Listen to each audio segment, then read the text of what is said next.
Right now, I'm at Truly Living Urban Farms in East Point, Atlanta. This whole show is about sustainable farming, organic foods, and how you too can take advantage of the urban farms right here in your area. What you may or may not know is that for over 15 years, I've personally lived my life as a vegetarian. I've seen great benefits from health to beauty to just my overall well-being. A lot of people don't know that if you take a hold of your food and get it from local places just like the Truly Living Farm, what benefits it can give to you and your family. This whole show is going to teach you about living well in urban areas. Stay tuned because you're watching Friday Girl TV. This is Atlanta, a bustling southern metropolis filled with possibilities. I'm October Rose, singer, songwriter, blogger, and your personal guide to the city I call home. Join me as I discover what life has to offer women as we strive to be a success in love, life, and business. So get ready for a wild ride. I'm October Rose, your Friday girl. Truly Living Urban Farms is tucked away in such a residential area that if you drive too fast, you'll probably miss it. The Friday Girl TV's producers and I were so happy to find a plush oasis of vegetables and herbs right in the backyard of a quaint home. The farm even makes its own honey. I encourage you to find a local farm or garden in your area and take your wellness into your own hands. So Rashid, thank you so much for having us on the farm today. Oh, it's my pleasure. We're walking through all this beautiful basil here. Tell me, how did you even come up with the idea to get involved in urban farming? Well, the idea of urban farming is old. America is 80% of Americans live in the city. Sure. And so we are no longer a rural community as we used to be. I put in my first garden when I graduated from university back in the early 70s. Okay. So people think the organic agriculture and urban agriculture they think we're crazy now. You can imagine what they thought right, then. 40 years ago. Yeah. Where did you attend school? I went to undergraduate at Harvard. Oh, nice. And at graduate school at the University of Massachusetts. Very nice. So, I mean, how do you go to Harvard and then the University of Massachusetts and then tell everyone you're going to be a farmer? Why was it so important to you?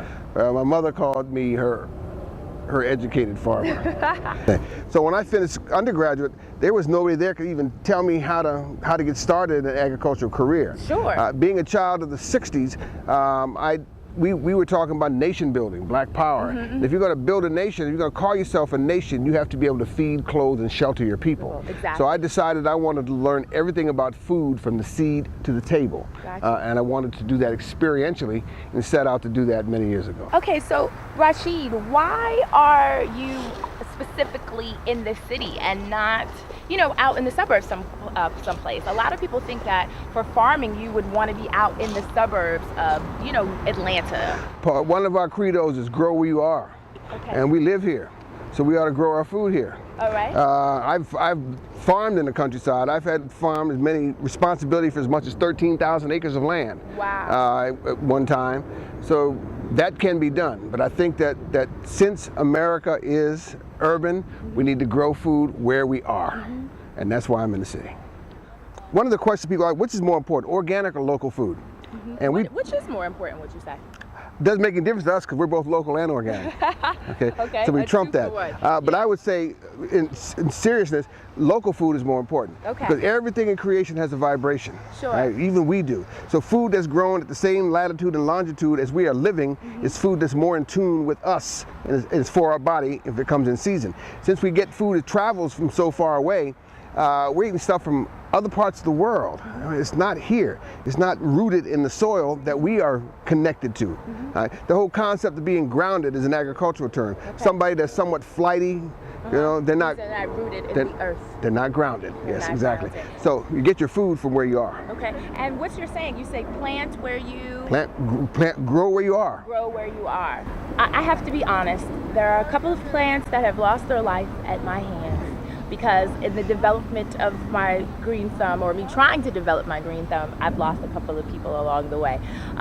Can anyone farm or plant? Do you really have to have a gift? Is this something you can teach people, or are there just some people this is not for them and they should just not try? It's a fascinating question. Let me deal with it a little bit, a couple ways.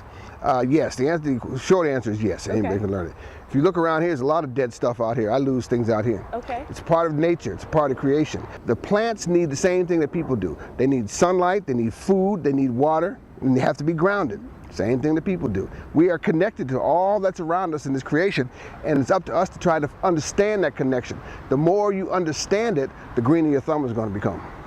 Well, I want to thank you so much, Rashid, for being on the show today. We definitely learned so much, and this is a beautiful place. If you live in Atlanta, you definitely want to come by the Truly Living Urban Farm, any of them, especially on Wednesdays when they have the farmers market. As I said, this whole episode is about sustainable farming, organic foods, just great living. So stay tuned, because I was able to catch up with Joe Washington of HGTV, and he's going to expand on this whole farming, gardening at home idea.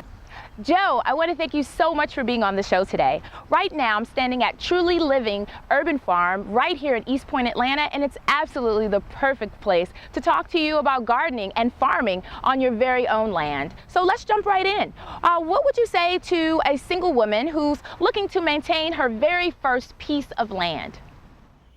Well, what I like to tell people is to have a plan. When you have a yard, you know, kind of sketch out the footprint of your home on a piece of graph paper. Take inventory of the plants and things you have in your yard, your trees, and decide what you want to keep. Now, Joe, everyone has this problem. What can you recommend when you want to get rid of the weeds that are growing in your lawn? Well, one of the things that, well, the problems we run into is weeds. Okay, right off the bat, people get frustrated because they are overcome with the weeds. And, you know, weeds present a lot of problems in terms of harboring insects and disease. Not only the fact that they're unsightly.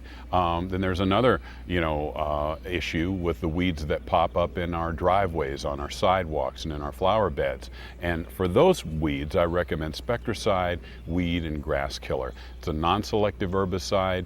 You spray it on the leafy part of the plant, works its way down to the root, and kills that weed entirely. Now, Joe, myself, and I'm sure many of the viewers, you know how we love fresh cut flowers. I mean, every lady loves fresh cut flowers, don't we, ladies? How can we keep them looking fresh and beautiful longer if they're in a vase? The great thing about flowers like that is that you can cut them and you can bring them indoors and enjoy them, but you want to preserve them. You want them to last for maybe a week or two, and for that I recommend using 1/4 teaspoon of Clorox regular bleach in 1 quart of water. And that helps kill off bacteria that might wilt the flower.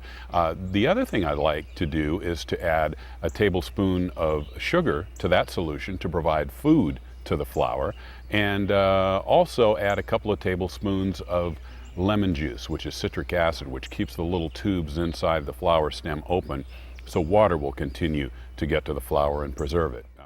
Well, Joe, I want to thank you so much for being on the show today, and I want to give a special thanks to Rashid Nouri of Truly Living Urban Farms, where we are still hanging out. I hope you guys learned so much about just urban farming, sustainable farming, organic eating, and just healthy living. Remember, one of the best gifts we have is our health. All right, I'll see you next time, and here's to another urban adventure. You've been watching Friday Girl TV.